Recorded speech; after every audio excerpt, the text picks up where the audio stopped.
morning, everyone, and welcome to Duke Energy's 2022 Energy Transition Update.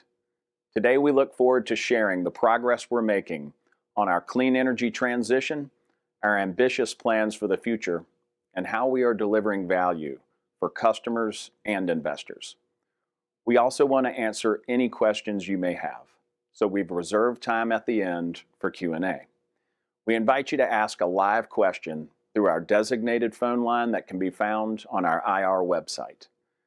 Now, before we get started, just a few housekeeping items, beginning with our safe harbor message. Today's discussion will include the use of non-GAAP financial measures and forward-looking information within the meaning of the securities laws. Actual results may be different than forward-looking statements, and those factors are outlined here and disclosed in Duke Energy's SEC filings. For your convenience, we've posted this presentation to our IR website. It also includes an appendix with supplemental information and disclosures, along with a reconciliation of any non-GAAP financial measures. And now, turning to the agenda, we've got an action-packed run of show this morning, and we'll hear from several members of our senior management team, including Lynn Good, Chair, President, and Chief Executive Officer, and Brian Savoy, our Chief Financial Officer. Lynn will share strategic context for the company's energy transition, and Brian's going to discuss the strong alignment between our climate strategy and our growing capital plan. Then, subject matter experts from across our leadership team are going to provide more details on our path to net zero, how we're enhancing the customer experience, and our thoughtful approach to stakeholder and community engagement. We're also honored to be joined by two special guests. Kit Kramer's here with us today. She's President and CEO of the Asheville Area Chamber of Commerce. And Ted Craver's here as well. He's our lead independent director. Before handing it over to Lynn, I'd like to introduce Jessica Bednarsik, who oversees environmental health and safety for Duke Energy. She's going to provide us with a brief safety message. Jessica? Thank you, Jack, and good morning, everyone. At Duke, we start meetings with safety, and we would like to do that here as well. Please make sure you are in a safe place for this event. Remove any trip hazards.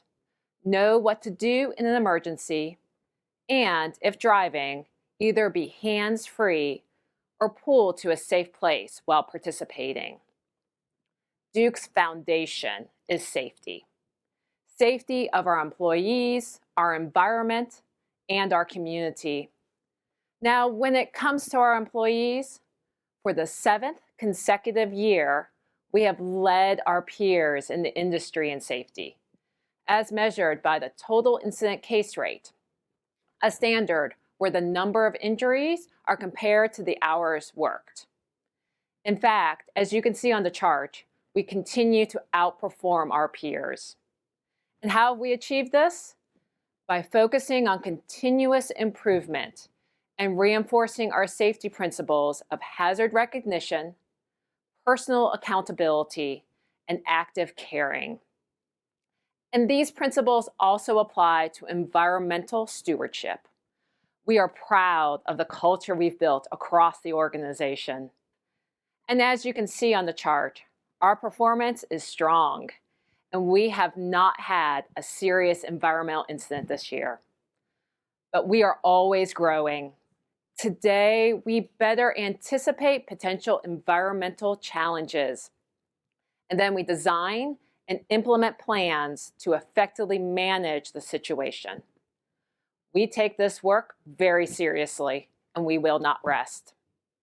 My teammates and I are so very proud of our culture, one that puts safety first and protects our environment. It will serve us well as we move through this important energy transition.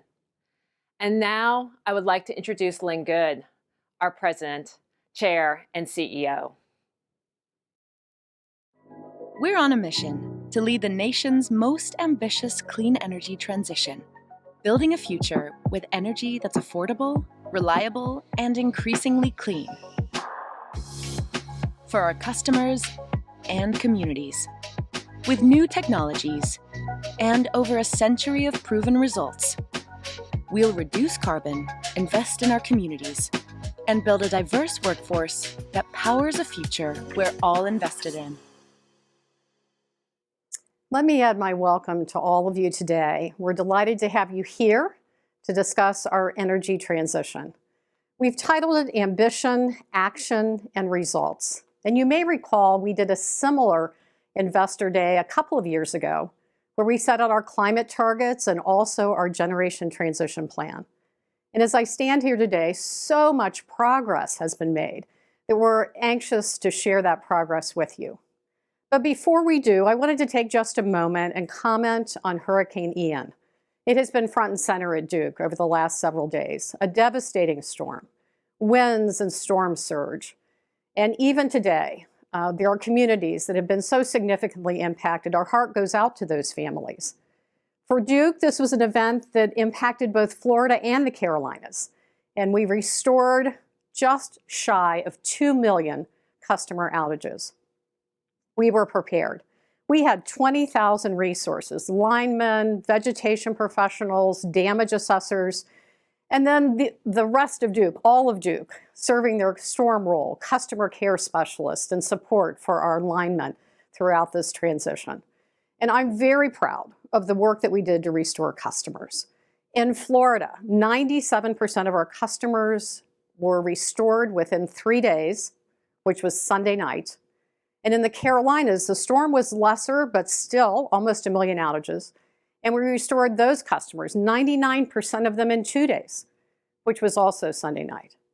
And so I want to take a moment and just thank the Duke teammates that were front and center during all of this for both safe and timely restoration. And I also want to thank our government partners, state, local, federal, community leaders. It took a village. Emergency operations centers, Department of Transportation, everyone working together. And then finally, thanks to our customers for their patience, for their support during this event. And so we're in a good place today, but hurricane season isn't over. We're still watching what's happening in the Atlantic and Caribbean and hoping for a successful and safe close to this hurricane season. So let me talk about the progress that we've made since 2020. We've been working with stakeholders in North Carolina, as you know, and the state passed energy legislation setting a timeline and transition plan for the state. We've also been active in Indiana with an integrated resource plan that sets forth a very reasonable and thoughtful approach for generation transition in Indiana. In Florida, we continue to make important investments in the storm protection plan and solar. And in our natural gas business unit, we continue to make progress on methane reduction, and we're making important investments in renewable natural gas, which we believe is an important part of the formula for sustainability of the LDC business. We'll talk more about that today. And then, of course, commercial renewables. All of you are aware that we announced a strategic review of our commercial business in the second quarter earnings call, and that work is underway. The announcement was largely a result of the confidence we have in the incremental regulated capital that we see being deployed as part of this energy transition. We will complete our work in a timely way, in a thorough way, and intend to provide an update to you on our third quarter earnings call. So today, the focus is going to be on that regulated business and the work that we have underway to pursue the largest energy transition in our industry. We'll touch on targets, the progress we're making, as well as establishing a few additional interim targets so you can measure our progress. We'll also be talking about generation transition and the emerging technologies that we're focused on. We'll talk about capital, which is growing in this decade, as we demonstrate the alignment between our business plan and our carbon plan. And we'll talk a lot about benefits because there are many. Benefits to economic development, benefits to our communities. And we'll have a chance also to hear from Ted Craver, our lead independent director, to talk about the board's role in oversight and governance of our strategic plans. But before we get into the meat of it, I also wanted to take just a moment to recognize the context of energy at this time. Energy independence is in the worldwide headlines. price of commodities, availability of commodities. And so I think it's important to recognize that at Duke, we believe deeply in a reasonable pace of transition, balancing the technologies and innovation that will occur over these decades and also preserving reliability and affordability. We will never put a plan together that does not achieve the reliability 24/7 every season that our customers count on. And affordability is front and center, not only for our industrial customers who are competing globally with their products, but for our vulnerable customers who are having to make tough choices about their income. And there are a number of other dimensions that we've illustrated on this slide that we also have to evaluate. We cannot unilaterally move in an energy transition without bringing stakeholders along, whether it's our communities that are being impacted by retirement of assets or the tough choices around land use as we think about solar and transmission build. Stakeholders will be front and center in our planning. We also point to the need for durable state and federal policy. We're talking about a transition that will unfold over several decades. And think about the importance of durability as we pursue this plan. Availability and affordability of technology. We feel deeply that new technologies are going to be necessary to achieve our net zero goal. And so monitoring and ensuring that's keeping pace is important. And then, of course, supply chain. We've been planning and preparing around supply chain over the last couple of years because of the constraints that exist in the supply chain. And as we think about this energy transition and solar and battery and potentially small modular reactors, it's going to be important that the supply chain keep pace there as well. And so, what we've put together for you today is an ambitious plan. It's an aggressive plan. And it's a plan that will require all of our stakeholders to work together to achieve this net zero goal. And so, I'd like to turn it at this point to Brian Savoy, who's going to talk about capital, what the capital plan looks like, as well as the impact that we will have on economic development. Brian? Thanks, Lynn. Over the next decade, we expect to deploy approximately $145 billion of capital into our regulated businesses. This is a $10 billion increase over our previous 10-year plan.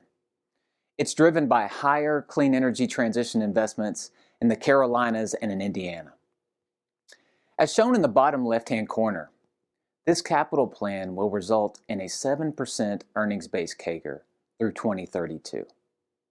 This investment profile gives us earnings visibility and confidence in our long-term 5 to 7% earnings per share growth trajectory. The right half of this slide breaks down our capital plan. You can see that approximately $120 billion, or nearly 85% of this 10-year plan, is committed to investments in the clean energy transition. $75 billion is related to investments to modernize and harden the nation's largest electric grid. These investments are needed to connect 30 gigawatts of renewables by 2035, to improve reliability and resiliency of the grid, and to protect the grid from physical and cybersecurity threats. Another $40 billion of these investments are for zero carbon generation, including solar, wind, and battery storage resources. And we are also investing to extend the life of our carbon-free nuclear fleet. These investments support our ambitious and aggressive decarbonization plan and will serve our customers well for decades into the future. As we execute one of the largest capital plans in the industry, it is important to consider how we'll recover our investments. Unlike in the past, where singular, large investments triggered a rate case, our clean energy transition is comprised of significant levels of investment that continually go into service. Recovery velocity is critical to maintaining a strong balance sheet and minimizing regulatory lag. 90% of our electric capital investments are eligible for modern recovery mechanisms. These are designed to enhance capital planning and mitigate regulatory lag. In our two largest states, North Carolina and Florida, we have the ability to file multi-year rate plans. This practice is well established in Florida, and we will file our first multi-year rate plan in North Carolina later this week. And in the Midwest, we have riders and forward test year models that also enhance recovery velocity. All of these mechanisms support strong cash flows and our earnings growth profile. Customer affordability is factored into all of our capital investments. Harry will discuss ways we are assisting customers to further manage their costs later in the presentation. But before that, I want to highlight 3 initiatives that we put in place to reduce rate volatility and mitigate future rate increases. First, we are making investments to lower future fuel costs. Our investments in renewables will reduce price volatility and increase rate stability. We are also making investments in our natural gas generation assets to improve heat rates and lower costs to customers. Secondly, the federal clean energy provisions passed in August will have substantial long-term benefits to our customers. We believe the congressional intent is clear that our nuclear units will qualify for significant nuclear tax credits. We also anticipate leveraging the solar production tax credits and the storage investment tax credits to lower costs to customers as we execute the ambitious clean energy transition in front of us. To provide an order of magnitude, we estimate that for every gigawatt of solar, we will earn $60 million in annual PTCs. And given the amount of renewable generation in our clean energy transition plans, we expect to qualify for sizable tax credits that will maintain affordable rates for our customers as we execute our clean energy transition. And lastly, consistent with our track record in managing our business through economic headwinds, in response to inflationary pressures and rapidly rising interest rates, we launched an enterprise-wide effort to reduce costs. This $200 million initiative builds on our years of cost management. It's a highly collaborative, grassroots effort to simplify our processes and eliminate low-value work through digital transformation and automation. We are truly rethinking how we work. We are finalizing the opportunities, and we will begin implementing this quarter so we can hit the ground running in 2023. Similar to our response to COVID, we expect a large majority of these savings to be sustainable, which translates to long-term customer value. We are making the right moves to ensure we prioritize customer affordability as we execute our clean energy transition. We often talk about what capital investments mean for our customers and our shareholders. But I'd like to demonstrate how our investments can really make a difference to our communities. We partnered with Ernst & Young to project the economic impact of our investment plan in the communities we serve. And our $145 billion capital plan equates to over $250 billion in economic output. Our plan will add $5 billion in property taxes over the next 10 years, funding local schools, emergency services, roads, and infrastructure.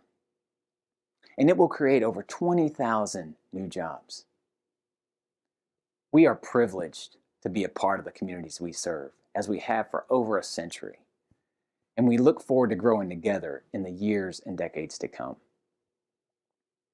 Swati will now provide more details on how we will execute our clean energy transition. But first, we will share a brief video. The energy landscape is changing faster than ever. Innovations and advanced technologies enable clean energy and a stronger grid that can withstand storms and allow customers to choose how they power their homes and live their lives. At Duke Energy, our purpose is clear. Nearly 30,000 Duke Energy teammates are committed to leading the way and making these possibilities a reality. Wow, great video. Now let me update you on our path to net zero. Our goal is rooted in our commitment to our customers to provide clean, reliable, and affordable energy. This slide outlines our pace of decarbonization. Let me draw your attention to 3 key things. First, you can see great progress we have made to date, retiring coal incorporating significant amount of renewables and driving down our carbon emissions. Second, today we are announcing a new commitment for our Scope 1 carbon reduction. We are committing to a new interim target, 80% reduction by 2040. This new goal is building on our confidence that we will exceed our 2030 target of 50%. By 2035, we plan to retire all our coal plants subject to regulatory approvals and have 30,000 megawatts of renewable connected to the system. We have a great roadmap, our integrated resource plans, which have been shaped by customers, stakeholders, policymakers, and regulators. Third, we are also introducing our interim Scope 2 and Scope 3 target of 50% reduction by 2035. Catherine and Sasha will discuss this more in a few minutes. These interim targets are important milestones on our journey to net zero. Here is our energy profile over time. We know diversity in our generation portfolio is instrumental in providing reliability and rate stability for our customers. Starting from the bottom of the chart, you see transition out of coal generation by 2035. Natural gas has been primary enabler of coal retirement to date, and it will continue to be part of transition as a bridge fuel. These plans provide future flexibilities to decarbonize as hydrogen and biofuel become viable, particularly for peak capacity needs. In the middle of the chart, you see what remains constant is contribution from our zero carbon nuclear fleet. We take great pride in the fact that we safely operate the largest and most efficient regulated nuclear fleet in the nation. Located in Carolina, it provides nearly 11,000 megawatts of clean power. These well-run, well-maintained units give us great confidence that as we pursue license extension, that's the right thing to do. The goal is to ensure that these resources continue to run well into the future. At the top of the chart, you see renewable generation growing significantly. This is great investment opportunity not only in solar, battery, and wind, but essential grid infrastructure necessary to connect these distributed resources. While we have clear line of sight on how we can achieve 70 to 75% carbon reduction using technologies available today, that's not going to be enough to reach net zero. So technology innovation is essential. You might have heard us add one more acronym to our vocabulary, ZELFR, Zero Emitting Load Following Resources. This slide shows how ZELFR fits into our energy mix by mid-30s. We need these clean energy resources that we can depend on around the clock, at scale, and at price that makes sense for our customers. Duke is leaning in and providing industry expertise to advance these technologies. Here are a few of the emerging technologies we are exploring. Hydrogen and biofuel. We like these alternate fuels because they can use our natural gas infrastructure. Even today, natural gas-fired capacity can operate on 20 to 30% hydrogen blend. We anticipate it replacing traditional gas as it becomes a smaller portion of our generation mix. In Florida, we are developing and testing first-of-a-kind pilot that sources 100% green hydrogen produced from a solar project. Working alongside with industry coalition and regional stakeholders, we are exploring opportunities in Carolinas to advance hydrogen production, storage, and use. This will not only support decarbonization of energy sector, but would also have significant economic development for the region. Our approach to energy storage is to expand our pump storage hydro capabilities and actively deploy current battery technologies. We are also supporting development and testing of other longer duration storage technologies. As a leader in nuclear energy, Duke is sharing its operating expertise with others in the industry to advance nuclear technologies such as small modular reactors and advanced reactors. This next generation of nuclear gives us smaller, high capacity, dispatchable, and reliable power sources. We are currently participating with TerraPower and GE Hitachi on advanced reactor development and sharing our operating experience as we learn more about their technologies.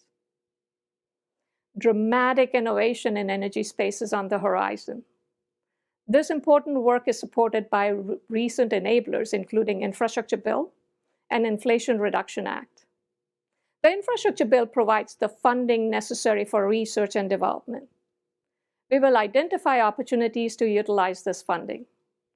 The Inflation Reduction Act provides the necessary incentives for not only current but emerging clean resources to be cost competitive and be developed at scale. As we see these emerging technologies progress further and faster, we will adjust our plan to provide customers with cost-effective clean power.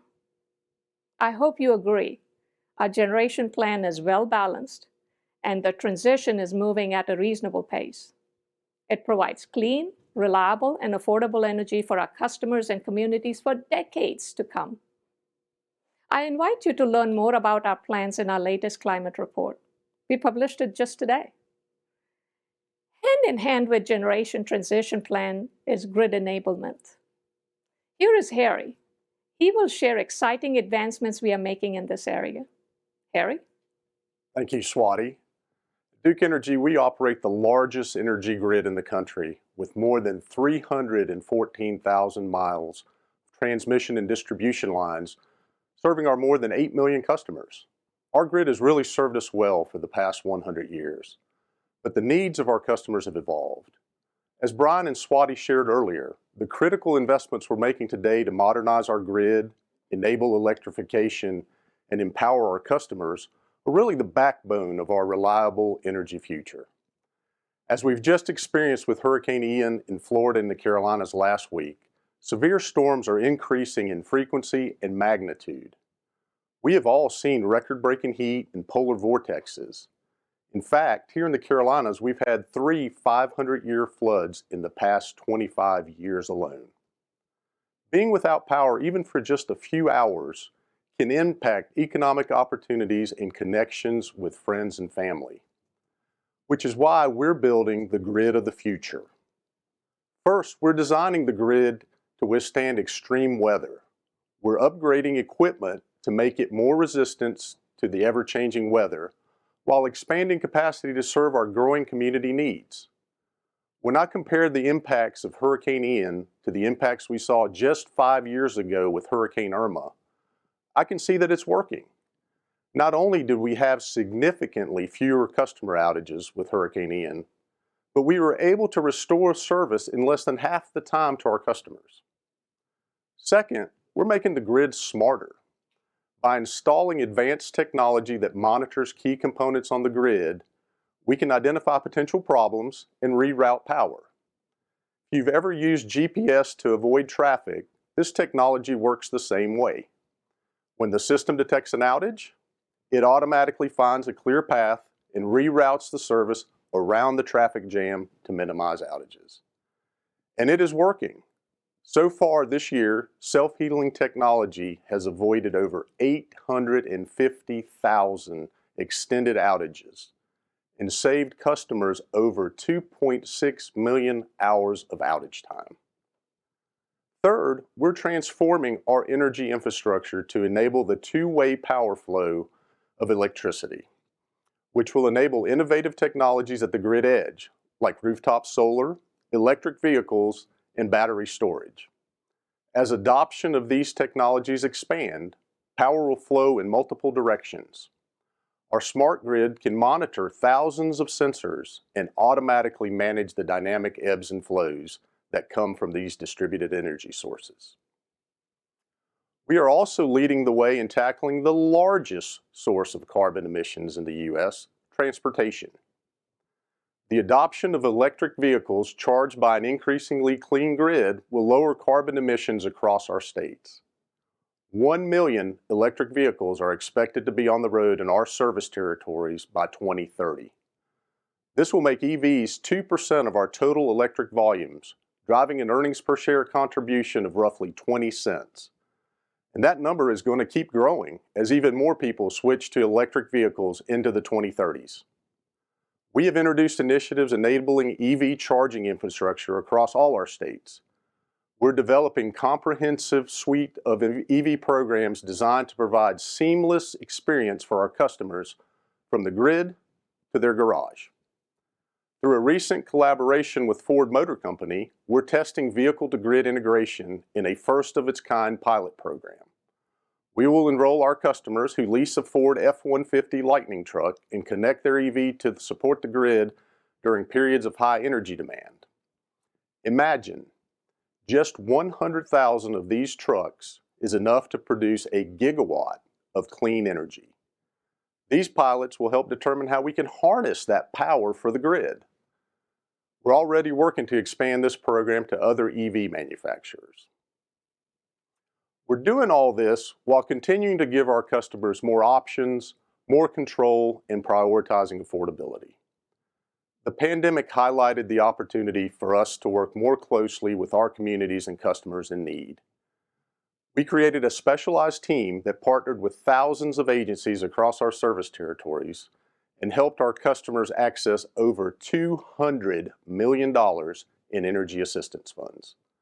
And we've begun tailoring programs in states to help customers in need. For example, in North Carolina and Indiana, we worked with low-income collaboratives to address energy affordability. In South Carolina and Florida, we're working closely with state agencies and other utilities to launch pilot programs, which are designed to expedite funding and simplify the processes to help our customers who are struggling to pay their energy bills. We are also arming our customers with powerful tools to give them more control over their energy use. Our home energy reports make energy efficiency recommendations to help customers save energy and money. And recently, we launched a residential carbon tool, which allows our customers to see their unique carbon footprint and ways to reduce it. By the end of 2025, our energy efficiency programs will have saved a total of 24 million megawatt hours of energy consumption. This work contributes to reduce over 8 million tons of carbon emissions, which is the equivalent of removing nearly 1.6 million cars from the road. In fact, our programs have resulted in twice as much energy efficiency as any other energy company in the Southeast. As a result of these and other programs, we've been able to continue delighting our customers, and the results are showing. Our customer satisfaction scores continue to improve. In 2021, 4 of our 5 brands ranked in the top quartile for customer satisfaction in J.D. Power's annual large residential utility study. We're working hard to exceed our customers' expectation. And if there's one thing I want to leave you with today, it's that we're making the investments today to meet the energy needs of our customers and community in the future. And now I'd like to hand it over to Catherine and Sasha, who will provide more details on our carbon reduction strategies. So Sasha and I are so excited to be with you today to talk about how we're driving out carbon emissions upstream and downstream from our business. Before I dive into the specifics of our targets and our pathway, I wanted to take a moment and highlight the magnitude of our clean energy transition. First, we are leading our industry by addressing 95% of our Scope 1, 2, and 3 calculated greenhouse gas footprint. That means that we're addressing emissions across the full value chain of our business, all the way from raw material inputs through to our own operations and downstream to customer use. That's over 100 million metric tons of greenhouse gas over the next 30 years that we're committing to get to net zero. Second, as we transition to cleaner forms of energy, we are leading the largest planned retirement of coal in our industry, with a full exit planned in 2035, pending regulatory approval. The final years of our coal retirement represents nearly twice the amount that our peers are retiring during the same time. Third, as a sector, U.S. utilities have led the way in emissions reductions, while also creating significant societal and economic benefits for the communities that we serve. And we play a key role in helping adjacent sectors meet their own net zero objectives, such as transportation. Since 2005, our sector has reduced emissions 40%, while most others have generally remained flat, and Duke Energy is at 44%.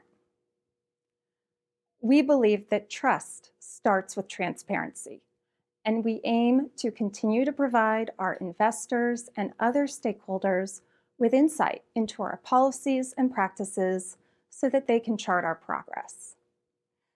Swati spoke about our net zero goals, and I'd like to underscore just a couple of points. For our operational footprint, we are well positioned to exceed our 2030 goal of a 50% reduction, and today established a second interim target of an 80% reduction in 2040. For emissions beyond our direct control, or those Scope 2 and Scope 3 emissions, we have analyzed the totality of our value chain, and we've also brought in a third party to validate our work. This is an industry-leading practice. Based upon that analysis, today, we established a goal of a 50% reduction in 2035. For these latter emissions, those that are upstream and downstream in the electric business or the Scope 2 and 3 emissions, we're doing the following. 1, as we shift our generation mix, we will sharply reduce the emissions affiliated with the extraction, production, and transportation of fossil fuels. 2, while we decarbonize our own generation, we expect that many of our peers will also meet their own net zero goals. This helps to address the emissions from the power we purchase. And 3, as a final point, we're also implementing a number of customer-facing programs, energy efficiency and weatherization, for example. These programs benefit not just our customers and not just our business, but also help us meet our net zero goals. As one of the largest utilities, we will continue to use our voice and advocate for net zero aspirations, which also bring about economic opportunity.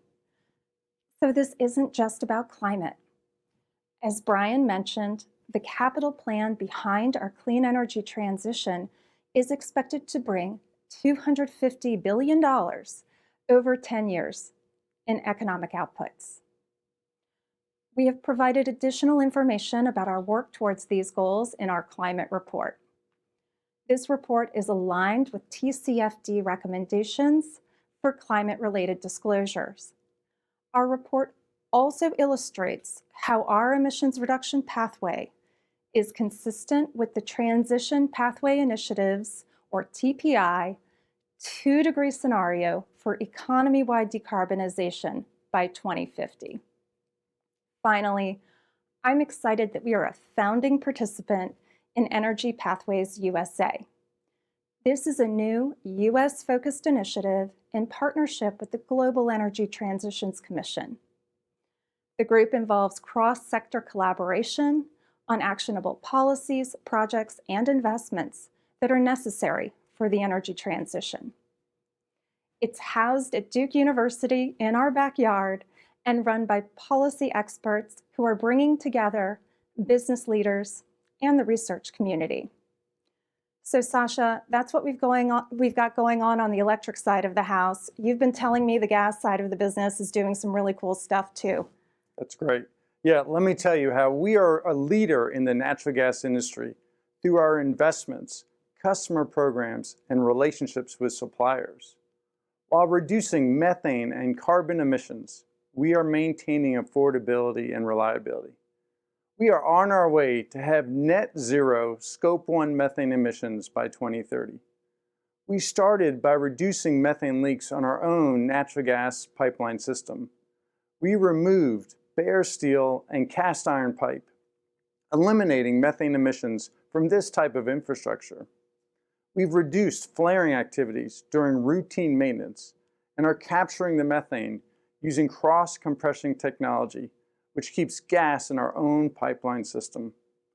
We're also deploying advanced imaging cameras at our stationary assets, such as liquefied natural gas facilities and compressor stations, to monitor and measure methane leaks with immediate alerts if a leak is identified.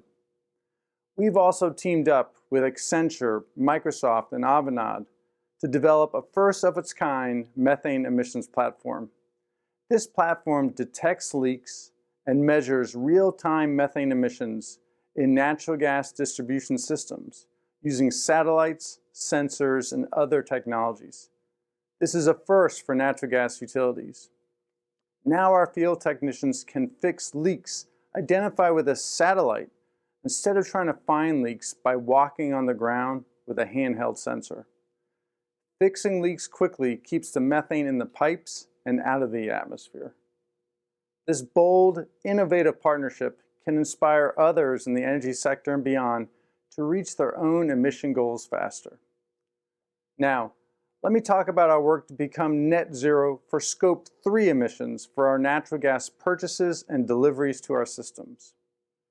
We are partnering with natural gas producers and suppliers to reduce methane emissions. Our work with the One Future Coalition, with more than 50 natural gas companies, is focused on voluntarily reducing methane emissions across the entire natural gas value chain to be less than 1% by 2025.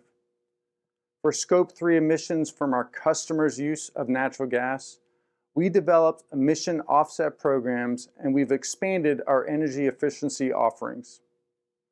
We're also making investments in renewable natural gas, such as the company Sustain RNG and several landfill and dairy renewable natural gas products.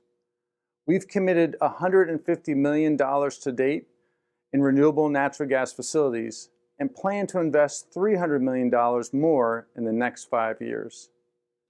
Renewable natural gas is an important part of decarbonizing the natural gas system. It is considered carbon neutral because it removes methane from the atmosphere and displaces geological gas. In some instances, more emissions are removed from the atmosphere by capturing this biogas than what is emitted for final end use, making it carbon negative. In the near term, incorporating renewable natural gas into our own supply portfolio for our customers will help reduce the overall footprint of methane emissions. It is important that we work with policymakers to secure legislation and collaborate across the industry to invest in low to zero emission projects. This is essential and consistent with our business model to supply reliable, affordable, and increasingly clean energy to our communities. And it'll help us get to the finish line in meeting our environmental goals. So that's what we got going on. Sasha, I love how you're bringing research and science and innovation together to address emissions in the gas business. It's really, really exciting. Love it. So taken together, what Sasha and I just walked through highlights how we are addressing and mitigating the lion's share of Duke Energy emissions across the value chain. While we're doing this, we are keeping affordability, access, and reliability top of mind. We understand that our investments in our business are also investments in our community, bringing jobs, a property tax base, and other benefits to bear. To that end, our communities are at the heart of our clean energy transformation. And I'd like you to check out a brief video that highlights some of this important work.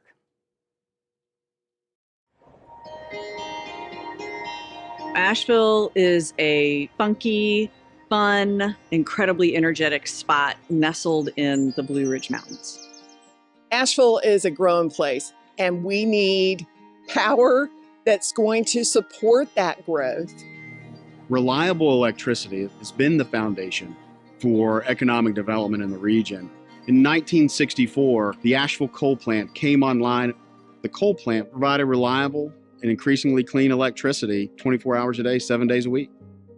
We are nestled here in the mountains. People care about the mountains. A lot of people move here because of the mountains. This community will come out to advocate for and protect the environment.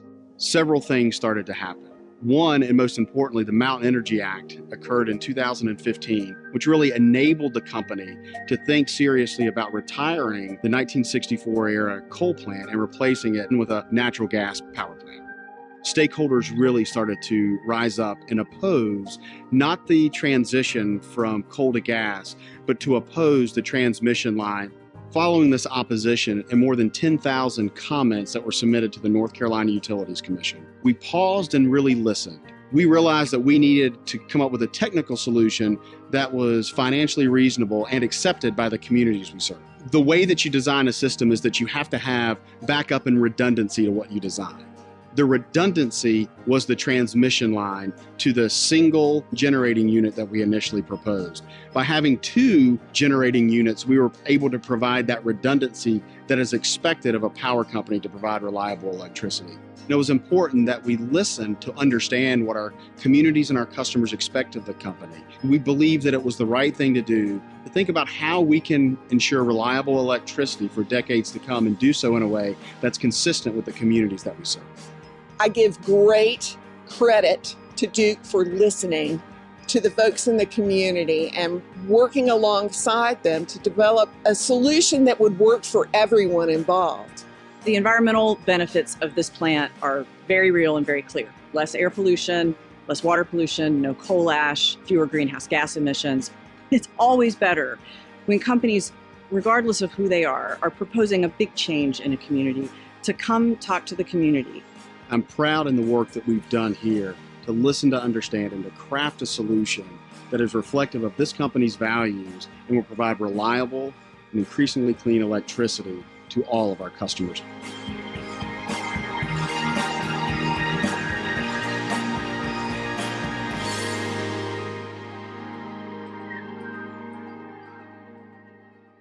Today we've been talking about our path to net zero. And now we want to shine a light on the community engagement at the center of our clean energy transition.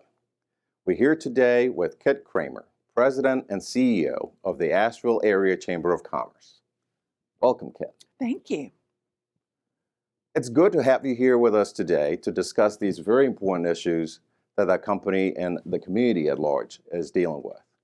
As you saw in the video, Asheville, North Carolina is one of the many communities we've successfully transitioned from coal over the last decade. Coal retirement is a business imperative for us, and we're leading the largest planned coal retirement in the industry. So far, we've retired 56 coal units, representing 7,500 megawatts. But it's critical that the energy sector transitions for tomorrow in a way that also benefits society today. We have to be intentional with how we approach a just transition for our customers and our communities and our 1,500 current coal plant employees and their families. For many of our coal plant employees, that means training for new roles, whether their new roles are at the generation facilities or somewhere else in the company. And in a just transition also means bringing our local communities into the conversation. It means working side by side with our stakeholders and listening to our customers as we look at community impact. Now, Catherine's going to walk us through what that looks like. Thanks, Kojo. Today, I'm really excited because we're releasing our Just Transition Principles, which are focused on 4 key areas: employees, customers, communities, and economic development. This work was informed by a cross-functional team, deep benchmarking, and gathering that really critical stakeholder feedback. Our communities also care about the clean energy transition, and we want to include them meaningfully in the conversation. In addition to the just transition, topics like environmental justice and energy equity are at the forefront. Together, we are thinking about how to address these important issues and how our transformation also brings benefits to our communities, such as jobs and economic development. Now, often these issues are talked about at a high, almost academic level. But for Duke Energy, we're really talking about our neighbors. Let's take the case of Asheville. As you saw in the video, this is a community where we retired coal and built replacement generation. Now, Duke Energy is an engineering company, and we had a plan on paper. For us to succeed, we needed to engage the community on their wants and needs. So I'm excited we get to hear from Kit. Kit, I'd also like to welcome you. Thank you for joining us. Thanks. It's great to have you here. Kit, as we were talking in preparation for our discussion today, you shared with me that Asheville is a special place. It's one where environmentalism and business go hand in hand. So when it comes to the clean energy transition, what's top of mind for your business leaders, for your residents? Well, you need to know a little bit more about Asheville for me to fully answer that question. And you're absolutely right. It's a place where environmentalism and strong business are not mutually exclusive. There's a good example of this. I'm sure you're familiar with the term of B corporations, those corporations that have really solid social and environmental standards that they're seeking to meet. In the state of North Carolina, there are 50 B corporations. In Asheville, fully over a third of them, 18, are in Asheville alone. So I think that's pretty telling. But most often people think about Asheville as a tourism destination. Y'all come, you're welcome to. However, we're more than that. We've got major companies and are growing. So for example, Asheville won the ceramic matrix composite work for GE Aviation. This particular type of product is stronger than steel, but incredibly light, so much so that they can save over $1 million per year per plane in fuel costs. And they care deeply about the environment as well. Another particular company that has been very, very important during this pandemic is Thermo Fisher Scientific. They produce the freezers that help keep the COVID-19 vaccine viable. So we needed them to succeed. In both cases, they require very precise measures during the manufacturing process, so the consistency of energy is absolutely critical. But they also have their own green standards. So they want consistent energy, they want it at a reasonable cost, and they want it to be available on demand. Yeah, so as you're speaking, it really shines a light for me on our just transition principles. It's a really helpful framework, a really important strategy that we have underway, but we've got to be able to tailor and adapt it to really be responsive to unique communities like Asheville as well as other communities that we serve. So one of the things that I think the video alluded to, and I'm hoping you can help paint a picture for us, is that as we retired the coal, this was a bit of a challenging situation. So what were some of the dynamics at play? Well, basically the people and the place. We have a strong activist streak in Asheville. I mean, at any given time, there are folks expressing their opinions at the top of their lungs and are very, very passionate. They're also very passionate about the environment. But we also have topography that makes development super challenging. So in both cases, we were facing that. There was also the addition of timing, because everybody wanted what they wanted now, and that's probably not a fair requirement. So making sure that communication was thorough and consistent and ongoing was very, very important. And Kit, as you talk about the Asheville community, I'm thinking about our own employees who live in that community.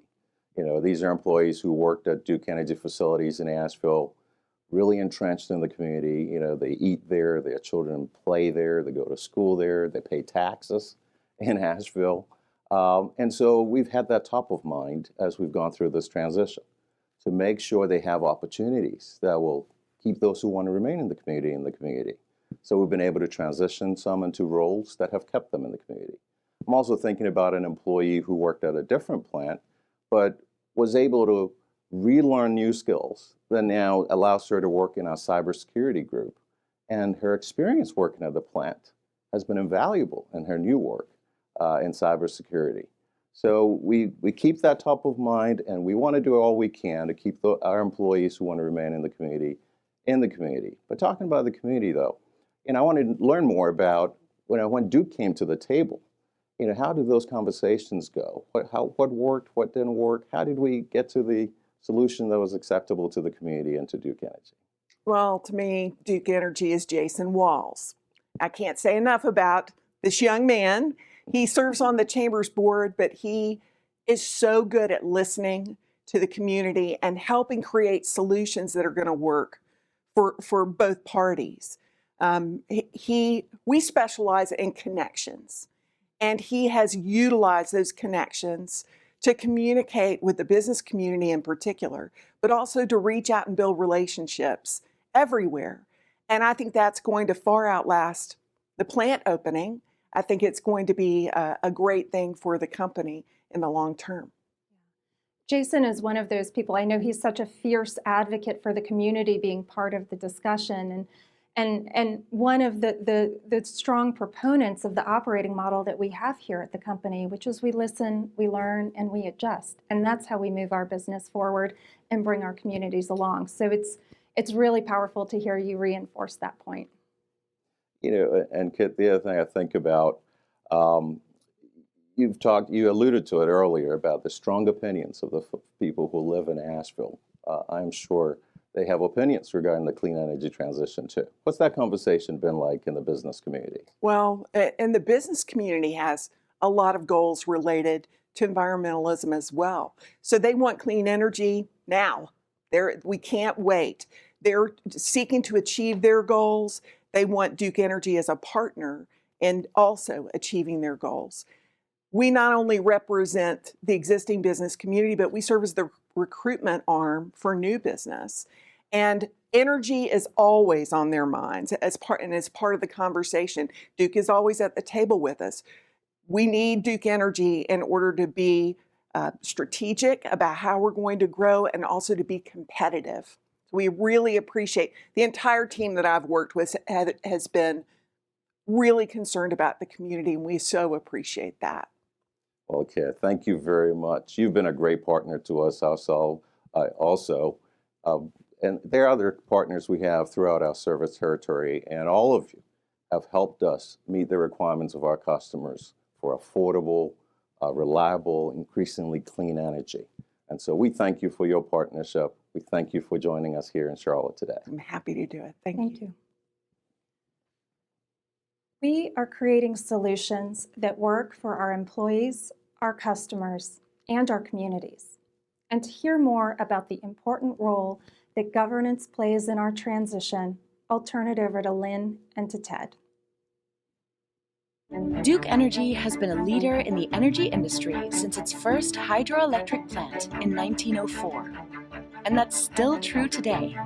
We'll continue to seize new opportunities, build on our progress, and deliver on our promise to provide electricity that's increasingly clean, with the needs of our customers, communities, and stakeholders at the forefront of our strategy. Together, we'll reach net zero carbon emissions by 2050, while keeping electricity reliable and affordable.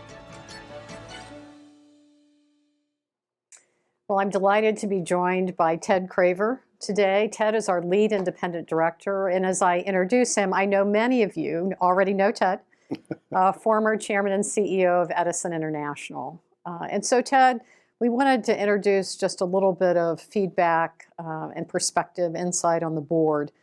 This climate strategy, the business strategy, the capital deployment, the energy transition that we've been talking about today is front and center with the board as well.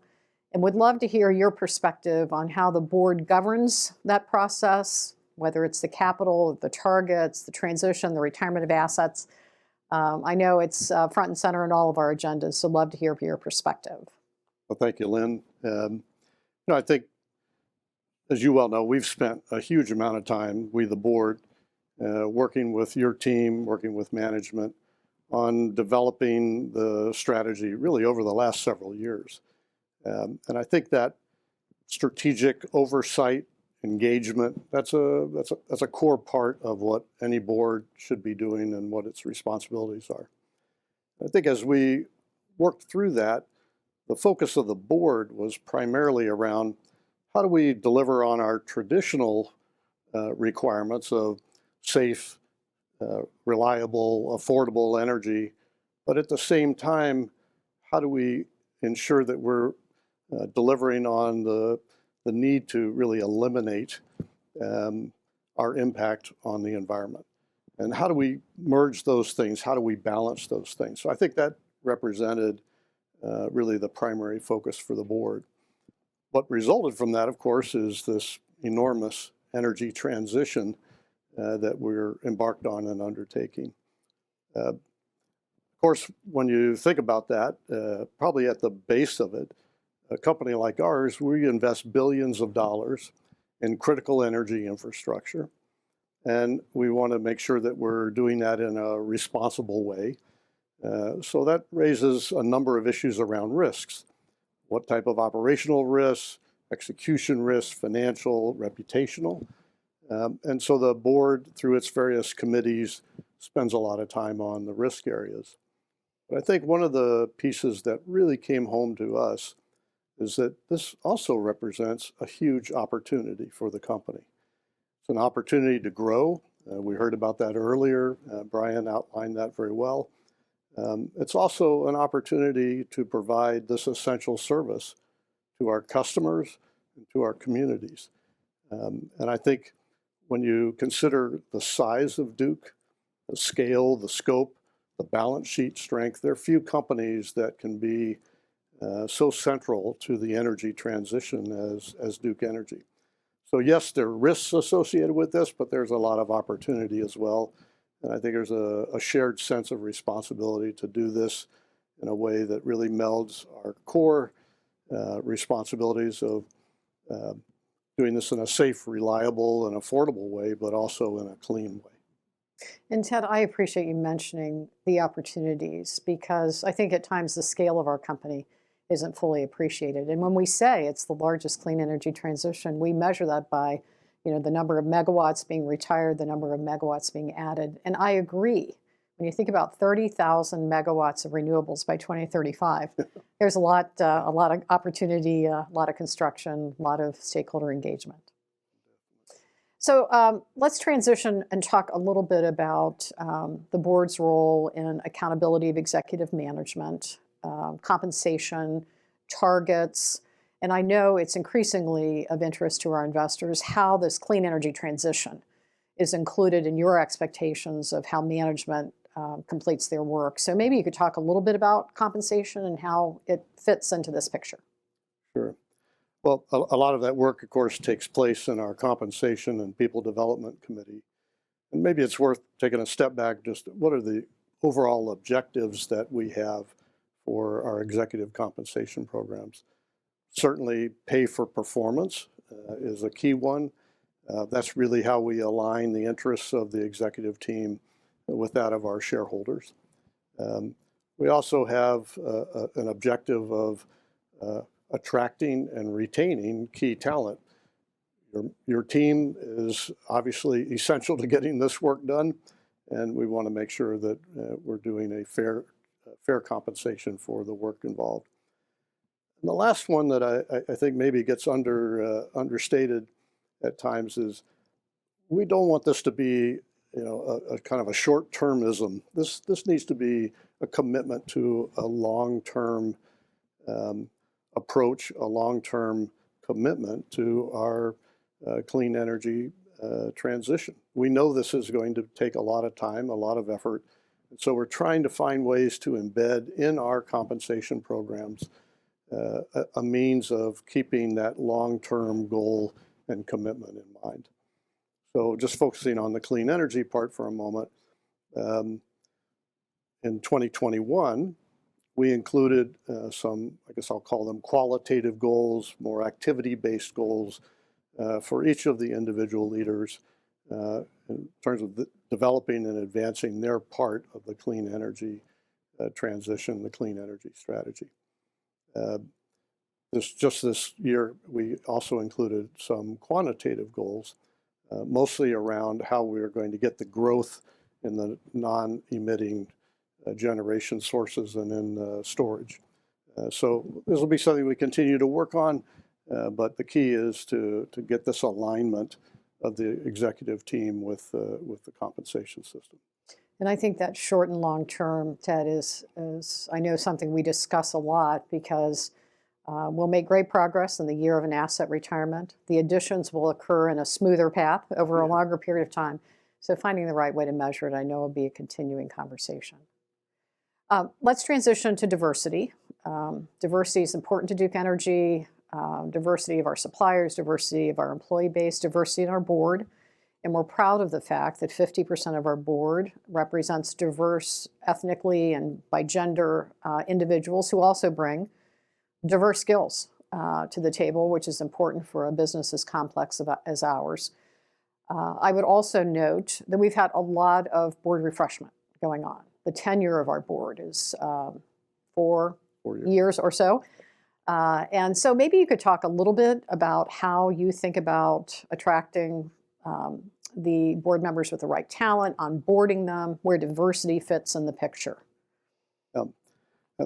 Certainly the refreshment part was critical to us. A theme that has run through the session here today is that we need to be engaged with a wide range of stakeholders. We need to be engaged on a consistent basis. And I think if the board is going to exercise its proper responsibilities around strategic oversight, we need to have a board that has a lot of differences in backgrounds, skills, experiences, and the like. And I think we've been very intentional, particularly over the last few years, in trying to build a board that has, in fact, those diverse backgrounds and thought and skills. I'm also very proud of what's taken place there, and it's been something the entire board has been involved in. I think we also have a real responsibility once we start bringing on people, some who may not have had extensive corporate board experience, that people are onboarded effectively and properly. So you've created this wonderful boot camp that allows our new directors to really come in contact with every one of the senior leaders, understanding all of the lines of business, the geographies, the functional areas of the company. That's quite a commitment of time, but that's what we all start with. And then throughout the course of the year, we have tutorials and kind of 1-hour sessions. Some of those are done virtually, some of those are done in person. I would cite the one we just had on the introduction of cybersecurity into our actual operating areas, not just in the enterprise systems. Terrific continuing director education type of program. So it's a combination of some foundational work, ongoing individual tutorials that really deepen everyone's knowledge.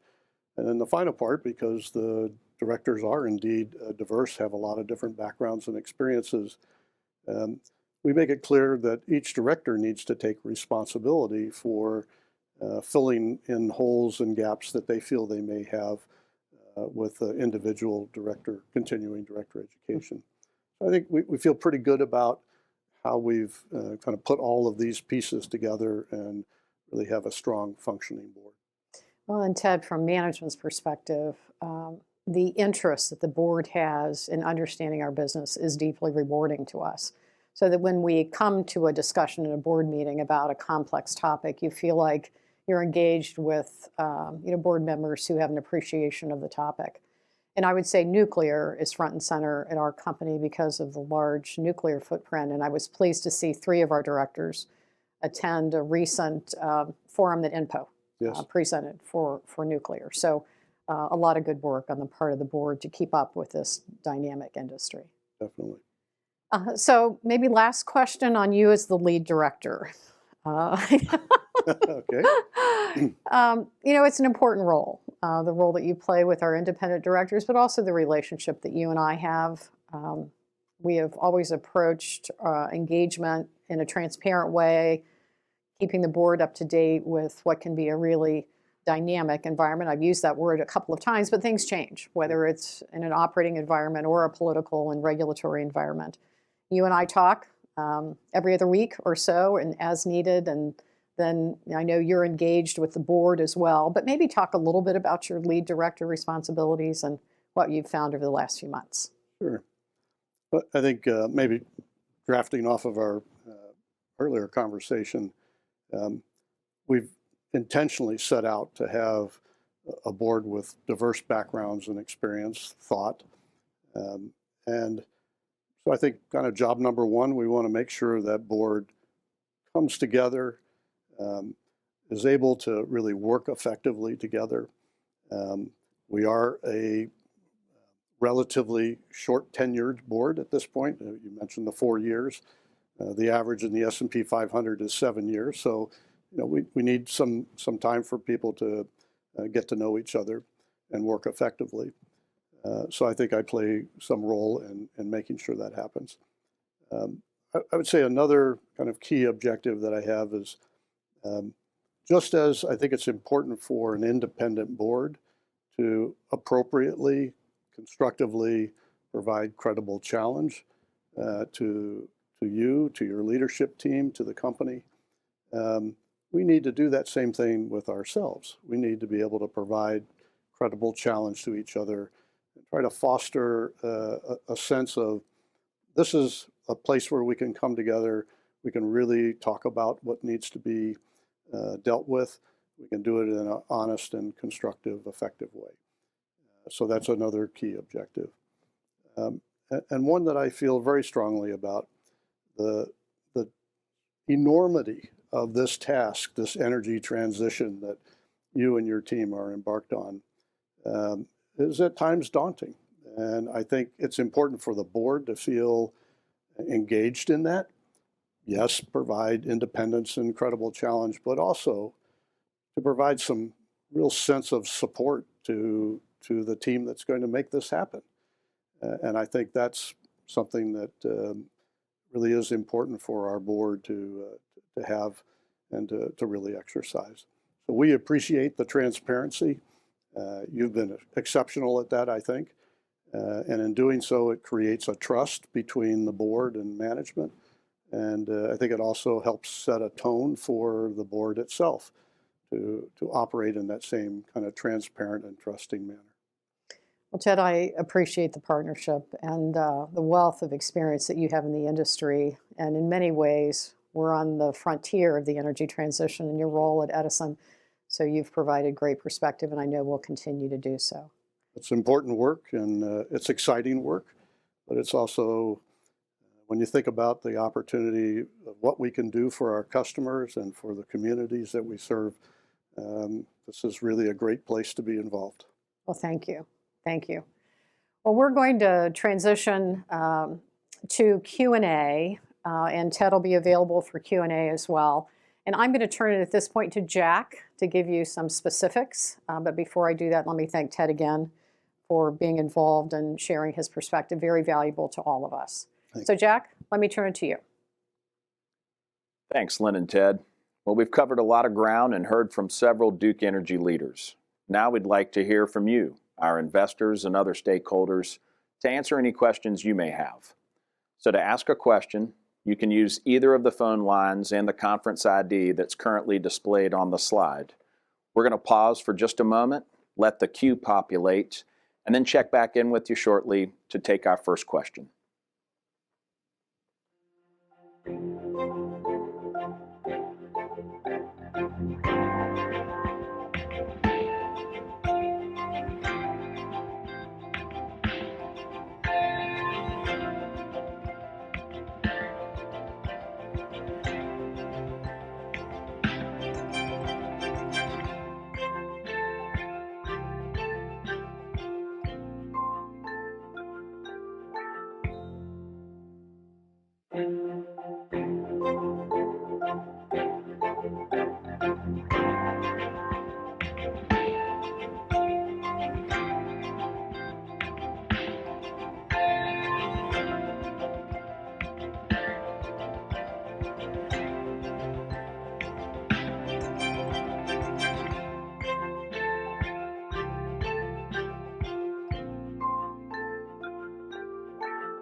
We're delighted to transition into Q&A. And operator, can I ask you to start our first question? Thank you. Again, at this time, if you'd like to ask a question, please press *1 on your touch-tone phone. Again, that is *1 to ask a question. We will pause for just a moment to allow questions to queue.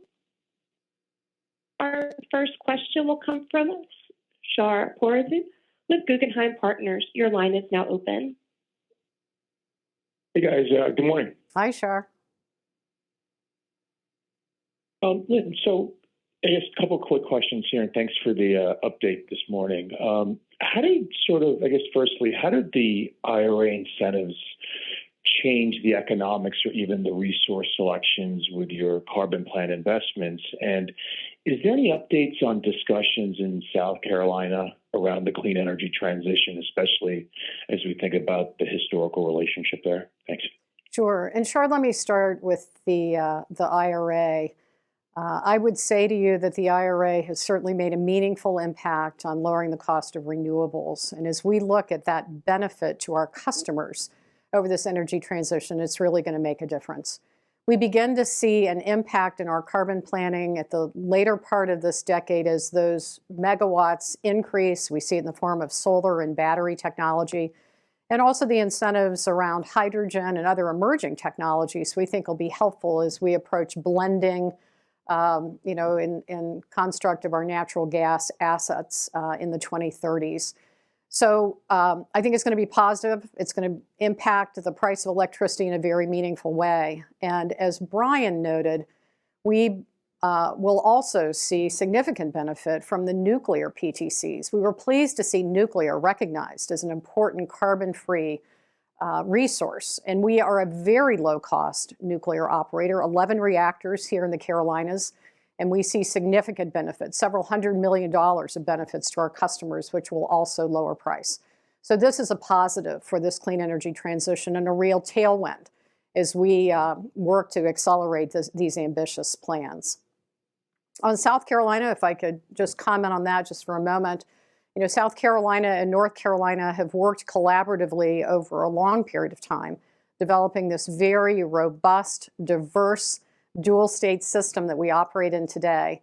And we're in the midst of the carbon plan in North Carolina, as you know, expecting approval from the commission at the end of this year. And our intent would be to file an updated integrated resource plan in South Carolina in 2023 to continue that discussion and dialogue. And I would say both states have ambitions around energy. Both states appreciate the importance of renewables. And we've recently seen the formation of an ad hoc committee in South Carolina, sponsored by the new Speaker of the House, to really discuss economic development and how utility and energy policy can play in attracting new businesses to the state. Our customers are demanding carbon-free resources, and I believe this ad hoc committee will be an important way to continue to advance the conversation. So we're confident we'll be able to meet the energy policy objectives of both states, continuing to demonstrate the benefits of the dual state system, reliability and affordability, and look forward to working with both states and important stakeholders in both states as we move forward.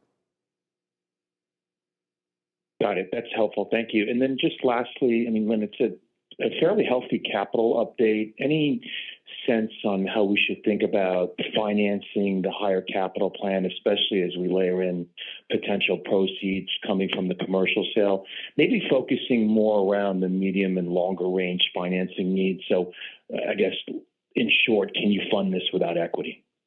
Sure, it's a really important question, and I appreciate the question because as we undertook the strategic review of our commercial business, it was because we anticipated incremental capital in a regulated business. And it gave us an opportunity, if we move forward with a sale, to strengthen the balance sheet, and as a result of that, postpone even further the issuance of equity as we expand this energy transition.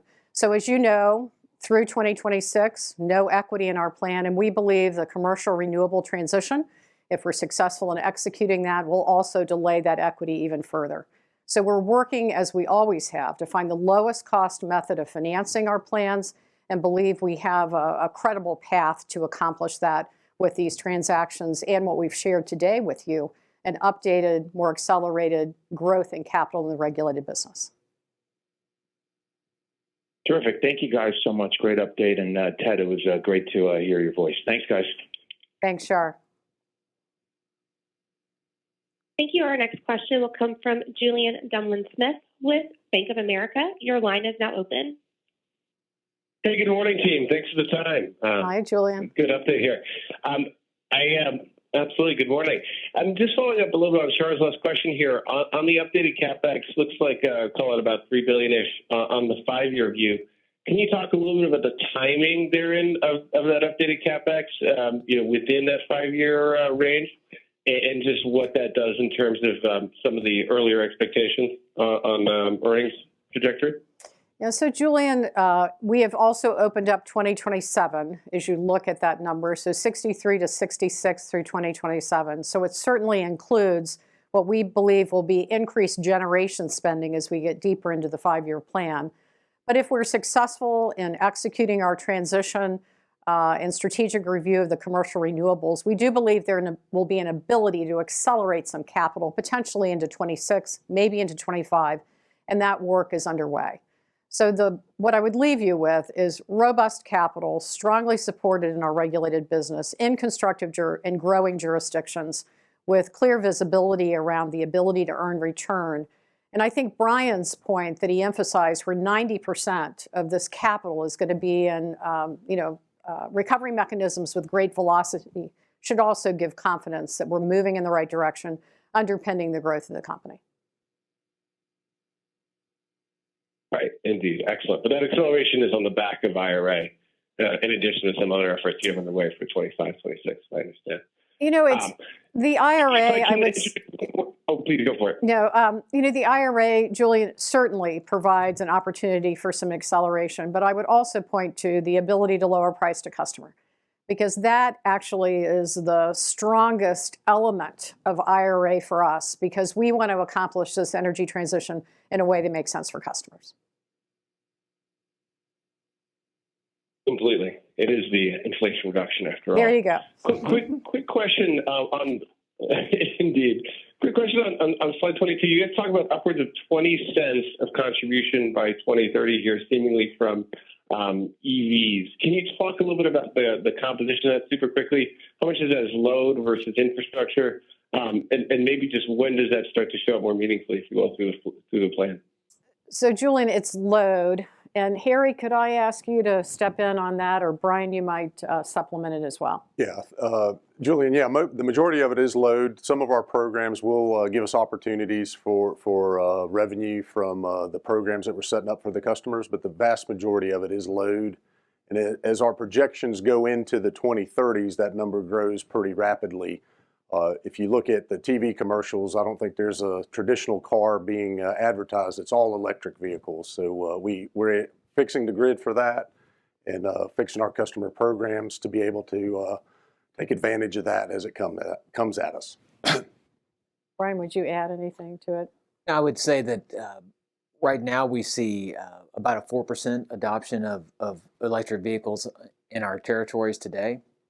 That will accelerate as we move through the 20s, and growing to about 2% of our load by 2030, which equates to the 20-cent number that Harry referenced. So we feel like electrification is the future. It's coming. We're preparing the grid for it, and that's what drives those numbers. And Julian, we'll continue to update this, along the way. We're anxious to see how this adoption accelerates, and a lot of the programs that Harry's team is developing is really intended to give it that push and momentum so that customers can convert to electric vehicles with confidence. So more to come, but we see it as a great opportunity. Excellent. Thank you all. Thank you, Julian.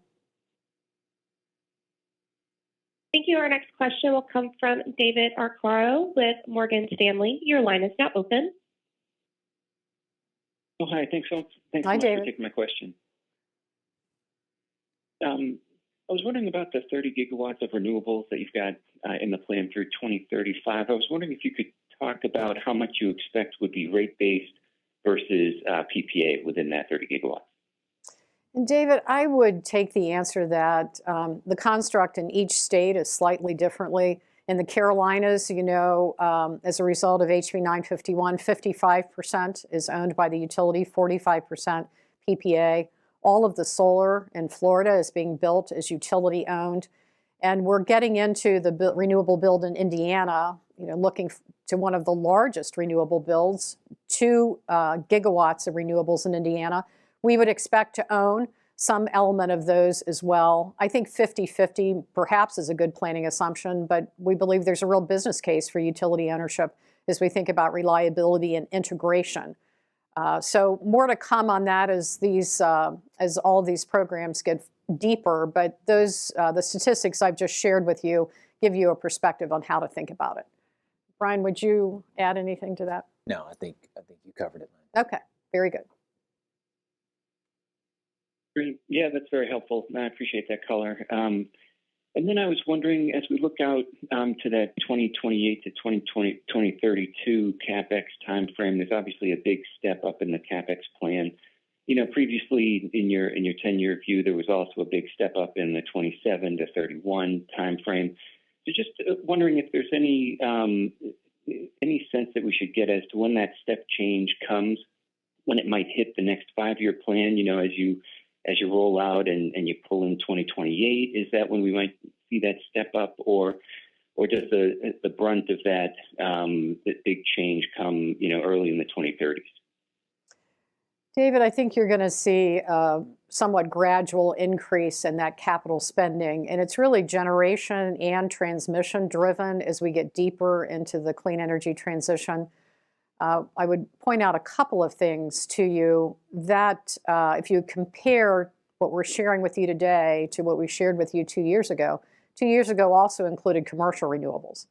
So actually the amount of regulated capital is stronger than where we thought we would be 2 years ago. And it's really as a result of the progression of the clean energy transition. And as we noted, the Inflation Reduction Act giving us an opportunity to bring more resources on at a more affordable customer price. So you can think about 28 and beyond beginning to show that increase as we move deeper into the transition. Brian, would you add anything? I think it's a steady increase, David. 27 is more than 26. As we move deeper into the clean energy transition, we're investing more and more on the generation side, whereas the early years are more on the grid. Got it. Okay, great. Thanks so much. Thank you. Thank you. Our next question will come from Jeremy Tonet with JP Morgan. Your line is now open. Hi, good morning. Hi, Jeremy. I just wanted to dive into the ZELPers a little bit, if I could. I was just wondering if you give us a flavor for the composition as you see it over time between SMRs and hydrogen and biofuels, how you see that evolving and over kind of what time frame for those different types. And Jeremy, I'll give a start to this and then bring Swati into the conversation. You begin to see us looking for ZELFR technologies, even in the carbon plan in the Carolinas, because you begin to see, for example, the opportunity to build a small modular reactor if commercially available and at a price that's affordable for customers. And you begin to see us introducing hydrogen blending in the 2030s. There's a lot of battery technology. We haven't specifically pegged that battery technology to a chemistry, but we would say to you that we're working on a variety of them so that as we begin accelerating the introduction of battery technologies, that you will see new chemistry showing up and hopefully longer duration storage along the way. So Swati, how would you add to that? I know your team is closely following SMRs, hydrogen storage. Absolutely, Lynn. You know, as we think, you know, I mentioned diversity of portfolio is very important for reliability as well as for rate stability for our customer. So I think as we incorporate the things that Lynn just mentioned, I think we are ratably watching these technologies to make sure that storage, longer duration storage is going to be super important as we have high penetration of renewable. We talked about high penetration of renewables. So I think that is one piece of it, but demand cannot be just solved with solar and storage, so solar and wind as well. So we are looking at SMRs in early 2030s to see if it can provide that dispatchable and load following capabilities that we need as we retire coal generation. We are also looking at hydrogen blend earlier in 2030s, but greater and greater blend throughout going to 2040 timeframe. So it's an exciting time, Jeremy. We think of the 2020s as being the decade where these investments in the R&D, the piloting, the development stage projects are really important. And then the acceleration will be in the 2030s. And given the fact that the carbon plan in the Carolinas is for almost a decade and beyond, you begin to see the introduction of them, assuming that they're commercially available and at a price that makes sense for customers. Got it. That's very helpful. If I could just peer in a little bit more on the nuclear side as it relates to SMRs and advanced reactors, just wondering how you decided on TerraPower and GE Hitachi versus other nuclear developers out there. So Jeremy, we've been involved with a number of developers and technology experts, and we're just highlighting our involvement with two, TerraPower and GE, but we've also closely followed NuScale, and Swati could probably rattle off another 3 or 4 that we're involved with. We're excited about TerraPower because of the complement of nuclear technology with storage. And this is technology maybe 2035 and beyond, but the power of low carbon, run all the time nuclear with a storage capability, we think could be quite good in reaching net zero. And GE is just something that we're watching closely. We've had a long relationship with GE, as the industry has in general. And there's actually a project that is staged for the late 2020s in Canada that we're closely watching. So I would say we're involved with a number of technologies. We've highlighted 2 of them for you today, but we actually have a team of people in our nuclear organization who do just this, which is follow the technology development so that we get it just right.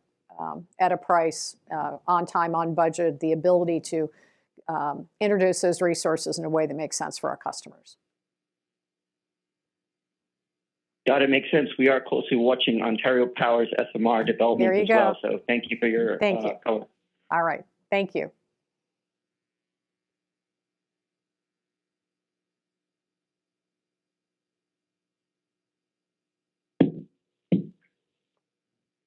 Thank you. Our next question will come from Anthony Crowdell with Mizuho. Your line is now open. Hello, Anthony. Good morning, Lynn. Good morning, Brian. Just one quick question, one follow-up, and I apologize if I'm straying off the theme here, but when I go to slide 14, you just talk about maybe some near and long-term cost management. Just curious, like how much is that more one-time in nature or sustainable? Just looking and getting to bill headroom, it seems like it's a topic right now on investors' mind. Just how much bill headroom does this create? Sure. And Anthony, I would say to you, we're working for it to be largely sustainable, but Brian is leading this effort. Why don't you comment, Brian, about what's underway?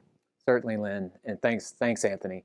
Of the 200 million initiative we're focused on in front of us, most of it's going to be sustainable, Anthony. We think 3/4 or more, as we are rethinking how we work. We're really digging deep into our processes, removing governance layers, things that had value at one point and really has lost its value in the core of our strategy focus today.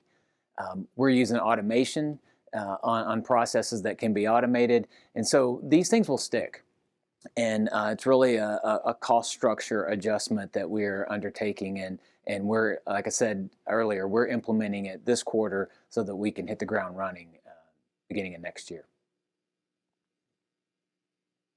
Great. And then if I could just pivot to slide 19, and I think it follows up nicely off of Jeremy's question. It seems that the company is really pursuing like a big variation of generation mix here to achieve the goals. But one thing I noticed, and I may have missed it, just it doesn't appear like offshore wind is part of the mix. Is that accurate? You know, offshore wind is potentially part of the mix, Anthony, and the reason I say that is it is included in a number of scenarios in the carbon plan. And so we are in front of the commission now, laying out offshore wind, laying out the potential that a nuclear small modular reactor could achieve, also laying out this expansion of pumped storage. And we'll hear from the commission at the end of this year on their priority and sequencing of these various technologies. But as you know, we participated in the auction earlier this year, securing a lease for a number of megawatts off the coast of Wilmington. And so we'll have an update for you when the carbon plan is approved. And then, of course, every 2 years here in the Carolinas, the carbon plan will be updated. And we expect the conversation about offshore wind to continue.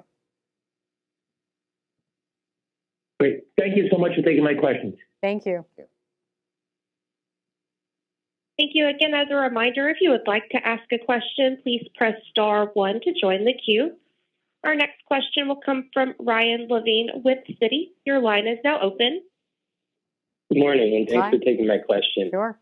In terms of the Inflation Reduction Act, can you kind of talk a little bit about the impacts to your forecast, particularly around the EV rate of growth in your service territory and some of the generation mix decisions that you're contemplating? How impactful or what impact the bill has had for your longer-term outlook?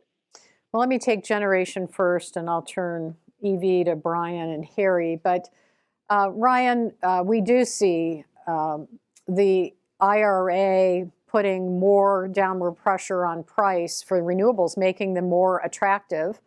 And so as we look further out in our 10-year plan, we do see additional solar and battery technology really resulting from that benefit. And so it'll be an important part of our generation transition, lowering price to customers, making the price of this transition more affordable, and we'll reflect and take advantage of every bit of it that we can. EVs are also important, and I think our forecasts contemplate some level of adoption. I don't know that I can parse how much of it is from the IRA. So how would you all add to that? I would say the IRA does play a factor in EV adoption rates as the incentives, and there's some things that need to be figured out in that space for consumers, but they're pretty hefty. I think manufacturers are going to take advantage of that, and that'll be a benefit to the consumer. We factored that into our projections that we shared with you today and that we have in the future.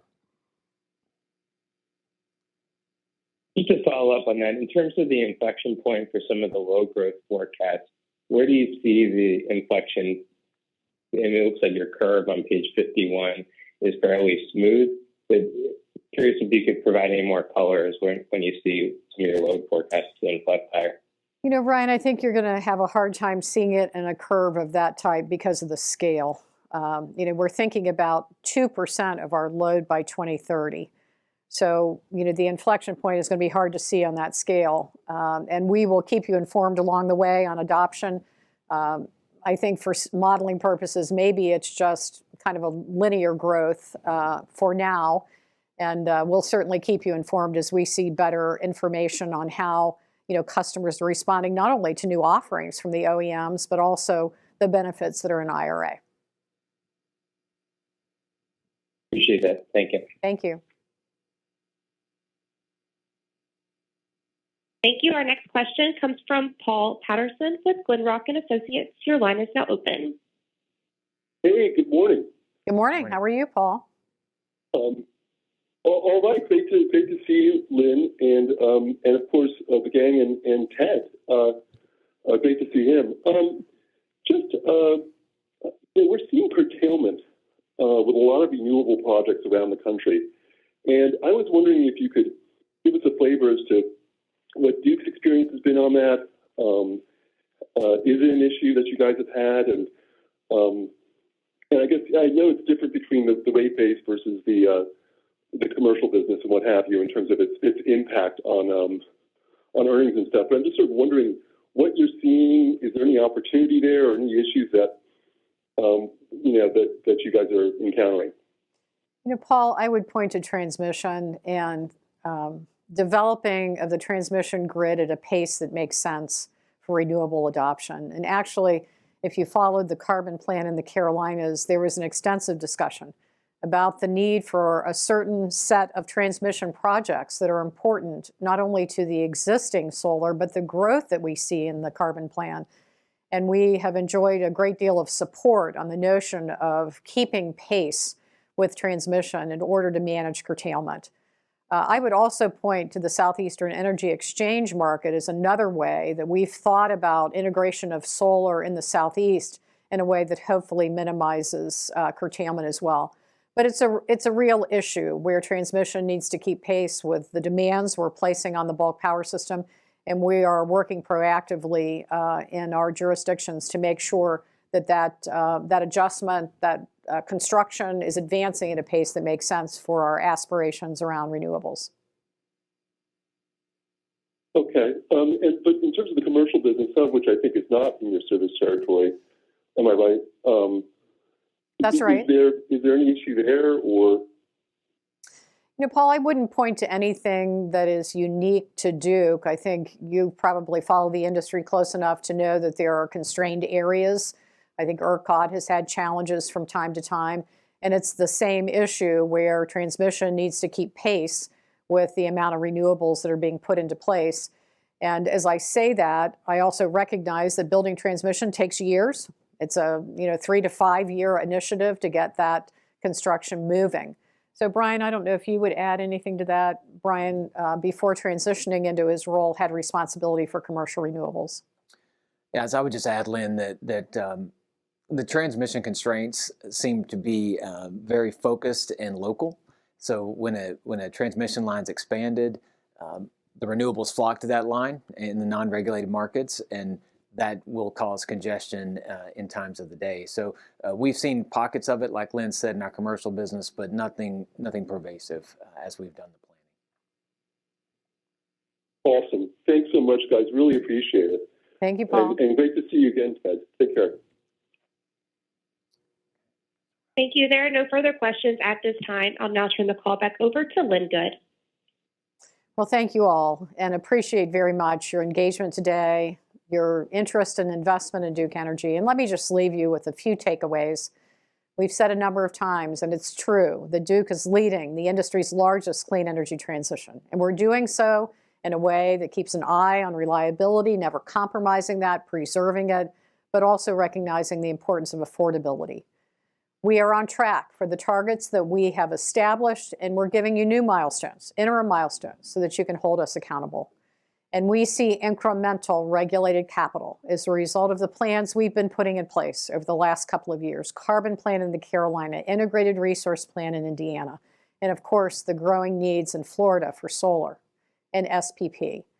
And then the other benefit we talked about today, which is a little different lens on the investment, is the importance of these investments to our communities and the economies of our communities. And we see extraordinary benefit, job creation, property taxes, just economic benefit from this level of investment, and are anxious to put that to work for our communities. And then, of course, governance. Ted joined us today just to share his perspective. All of this, strong governance is important to Duke Energy, it's important to our success, and the board plays a meaningful role in the oversight of this climate and business strategy. So I want to thank you again for being a part of this event with us today, for your questions, for your interest, and we look forward to continuing discussions on our energy transition. Thanks again to all of you.